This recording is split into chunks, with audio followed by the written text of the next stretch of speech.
Hi there, my name is Maureen O'Hara, and I would like to add into the seminar some thoughts about what kind of consciousness, what kind of minds, what kind of persons are we going to need in the future as humanity tries to handle some of these enormous challenges that are on our plate at this point. I authored a book with my colleague Graham Lester. The title of it is Dancing at the Edge, the competencies, culture and organizations for the 21st century. And in that, we tried to explore the psychological dimensions of life in these times. The main ideas that I want to cover here is that where all of us, every single one of us, is responsible for humanity's future. There is no bystanders in this. Every single one of us is part of creating the culture that will either be able to handle or won't be able to handle the challenges like climate change. The next idea is that consciousness is a product of its context, so that different contexts create a different kind of mind. Climate change is a global threat, but it threatens multiple cultures, and in each of those cultures people have different kinds of minds. So another idea that is important is that meaning and coherence is important for everybody, that everybody is trying to make sense out of what's going on in their world and trying to make meaning out of the challenges of their existential place in their lives and in time. So what I want to spend a few minutes talking about is the way in which cultures, the context in which we live, creates a psychology. And so the psychology is the product of specific places in time and history, and that psychology creates cultures that can handle the challenges that it faces. And so there's this circular process between the culture and the psychology. And the culture that one's born into affects just about every aspect of psychological life, or consciousness, if you like. It affects identity, obviously, where you're born, whether you're French or African or American. That emerges out of the context of living every day in that situation, where every message, every association, every symbol that one encounters is derived from that culture, which gets internalized, and we become the kind of person that that culture cherishes, values, and wants to create in its young people. But it goes much deeper than identity. Consciousness is also refers to what do we pay attention to. So different cultures, in different cultures, people will see different things in their environment. They'll also have different kinds of motivations. In the West, we're motivated by ambition and we're motivated by getting ahead. In the East, there's much more emphasis on harmony and belonging. There's differences in the way we make meaning. So some things which are existentially loaded in one culture may be quite neutral in another.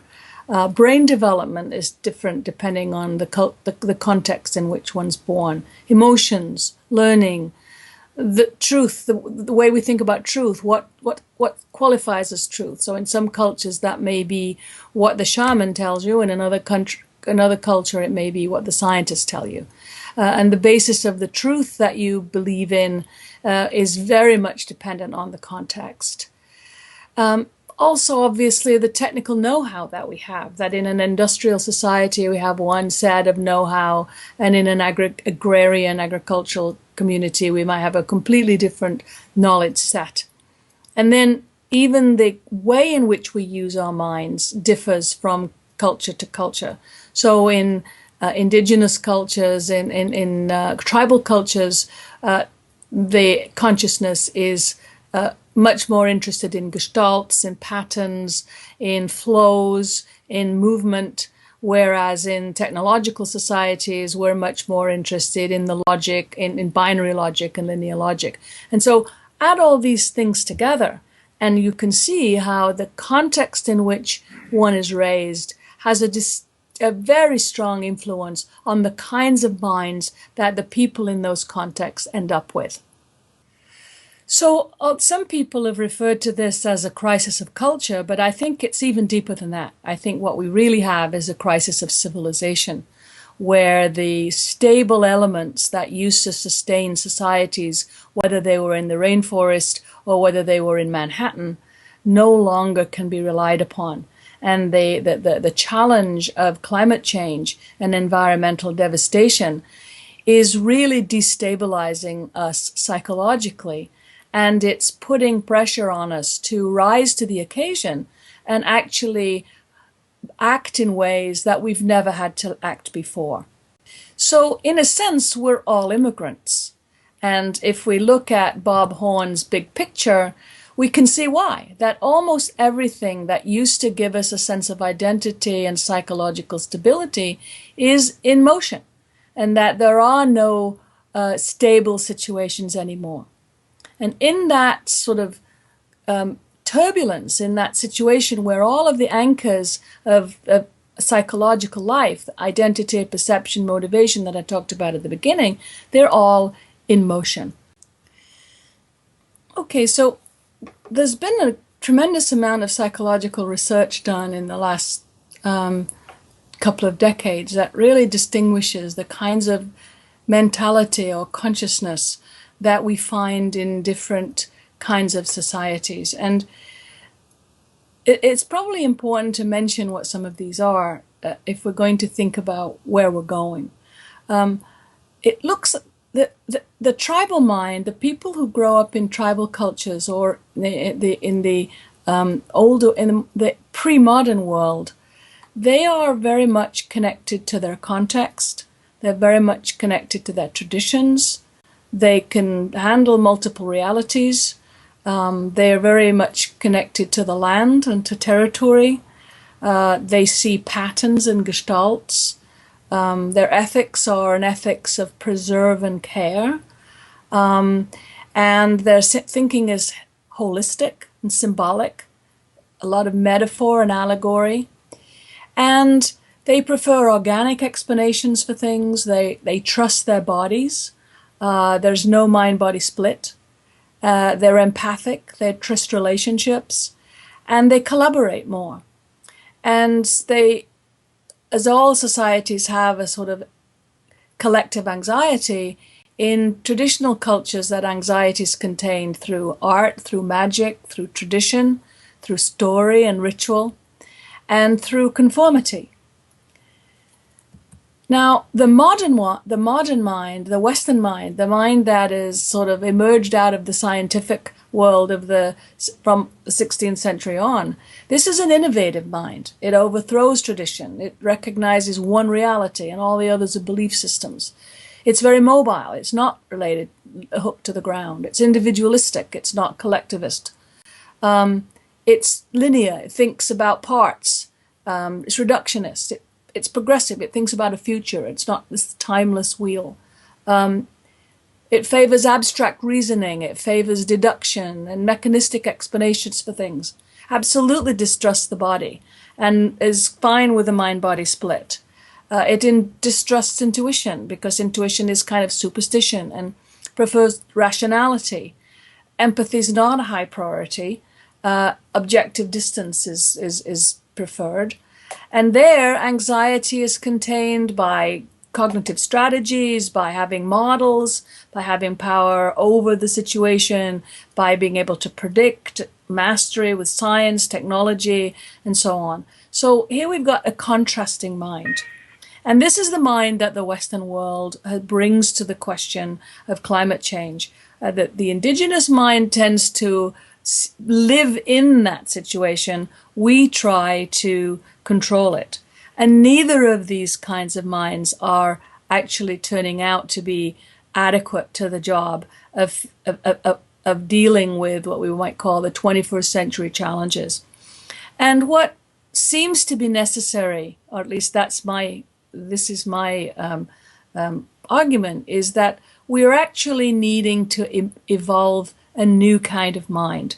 We actually need to be whether your starting point is in the rainforest or whether your starting point is in Silicon Valley, the cultural context which we're all in is now so different and so transformed that we essentially have to engage with that and become a new kind of person. And we're referring to that in our book as a person of tomorrow. Now, there is no map to this new kind of mind. It's not here yet, but we do see some glimpses, some inklings as to what kind of person, what kind of being, what kind of self, what kind of psychology seems to be at home in this very rapidly changing world, that seems to be able to handle the paradoxes and the complexities, to move backwards and forwards between aspects of the indigenous mind and aspects of the modern mind to create what we're calling the persons of tomorrow.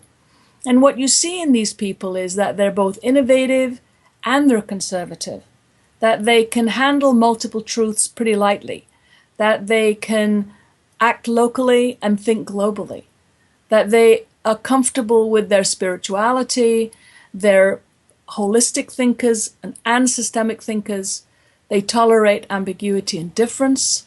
They learn. They're constantly learning from their context. So their sense of self and identity is fluid. It's a sort of self in context. Their ethics is neither an ethic of systems or an ethic of care. It's really an ethics of right action over any kind of fixed principles.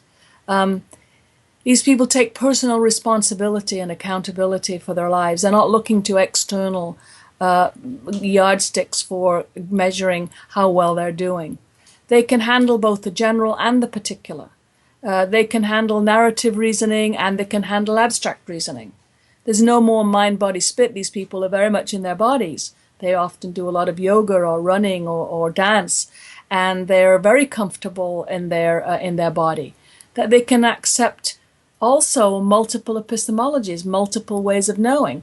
That one minute they can be dealing with an abstract concept and an organized logic, and the next moment they can understand in a more deep and empathic way, maybe a non-rational way of knowing. They're also boundary crossers. They don't stay in any one particular place for very long. And they collaborate and they compete both at the same time. And in this world, what we're seeing is anxiety is contained, but it's contained through relational connections, through flexible social systems, through relevant rituals. This generation makes up its own rituals that are relevant. They're no longer these antiquated rituals, but it's not a de-ritualized life either.